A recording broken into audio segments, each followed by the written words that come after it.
আসসালামু আলাইকুম। বাংলাদেশের প্রায় ৮০ থেকে ৯০ ভাগ লোক বা ৯০ ভাগ জনগণ চায় যে ডক্টর ইউনূস আরও ৫ বছর ক্ষমতায় থাকুক।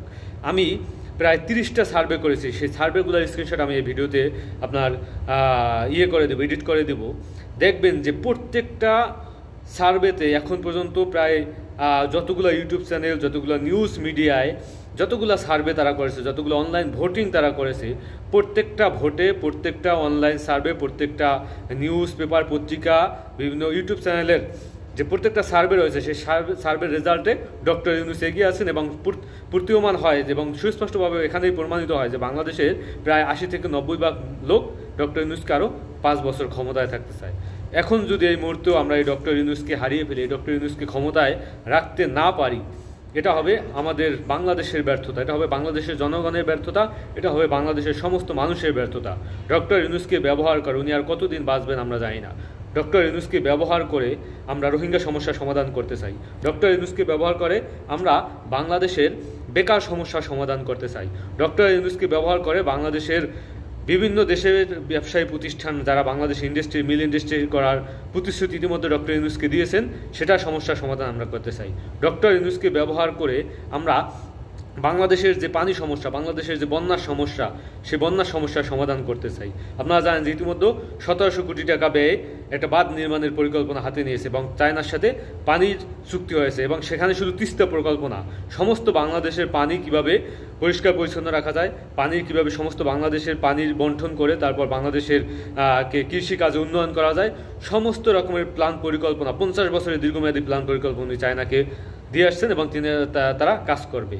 এরকমের বিভিন্ন দেশের প্রতিষ্ঠান যারা ইতিমধ্যে প্রায় $২০ বিলিয়ন মতো বাংলাদেশ ইনভেস্ট করার প্রতিশ্রুতি দিয়েছে, এগুলা যখন মনে করেন কাজগুলো প্রতীয়মান হবে, বাংলাদেশে একটা শিল্প বিপ্লব হবে এবং বাংলাদেশের সমস্ত মানুষ কাজ করবে, বাংলাদেশে কোনো বেকার থাকবে না। এই সুযোগটা বা এই সম্ভাবনাটাকে যদি আমরা ধূলিসাৎ করে দিই, সম্ভাবনাটাকে যদি আমরা শেষ করে দিই একটা নির্বাচনের মাধ্যমে, তাহলে কিন্তু এই বাংলাদেশ আর কোনো দিন মাথা উঁচু করে দাঁড়াতে পারবে না। এই যে জুলাই বা ৫ই আগস্টের গণঅভ্যুত্থানের মাধ্যমে বাংলাদেশের যে একটা সুবর্ণ সুযোগ আসছে, এই সুযোগকে যদি এখন আমরা কাজে না লাগাইতে পারি, তাহলে সেটা হবে বাংলাদেশের মানুষের ব্যর্থতা, আপনার আমার ব্যর্থতা। যে কোনো মূল্যে হোক, যদি বিএনপি ক্ষমতায় আসতে চায়, যদি নির্বাচনও হয়, বিএনপিকে এই প্রতিশ্রুতি দিয়ে নির্বাচনে আসতে হবে যে আমরা যদি ক্ষমতায় আসতে পারি, আমরা যদি সরকার গঠন করতে পারি, ডক্টর ইউনূসকে রাষ্ট্রপতি হিসেবে রাখবো। ডক্টর ইউনূস রাষ্ট্রপতি হিসেবে থাকবেন এবং তিনি তার আন্ডারে পররাষ্ট্র মন্ত্রণালয় দিয়ে দেওয়া হবে। তিনি বহির্বিশ্বের বিভিন্ন রাষ্ট্রের সাথে বৈঠক করবেন, বিভিন্ন রাষ্ট্রের সাথে কাজ করে যে অসম্পন্ন যে কাজগুলো আছে সেগুলোকে সম্পন্ন করবেন।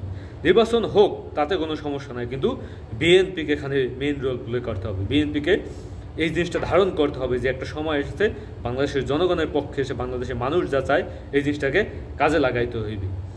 এই সুযোগটা যদি আজ হারিয়ে যায় একটা নির্বাচনের মাধ্যমে, বাংলাদেশের মানুষ কিন্তু এই পরাজয় হবে বাংলাদেশের মানুষের পরাজয়। এই হারিয়ে যাওয়া হবে বাংলাদেশের মানুষের যে সম্ভাবনা, সেই সম্ভাবনা হারিয়ে যাওয়া। এই জিনিসটা যদি আমরা এখনও উপলব্ধি করতে না পারি, এই ডক্টর ইউনূসকে যদি এখনও আমরা এই সময় এসেও কাজে লাগাইতে না পারি, তাহলে সেটা আমাদের ব্যর্থতা।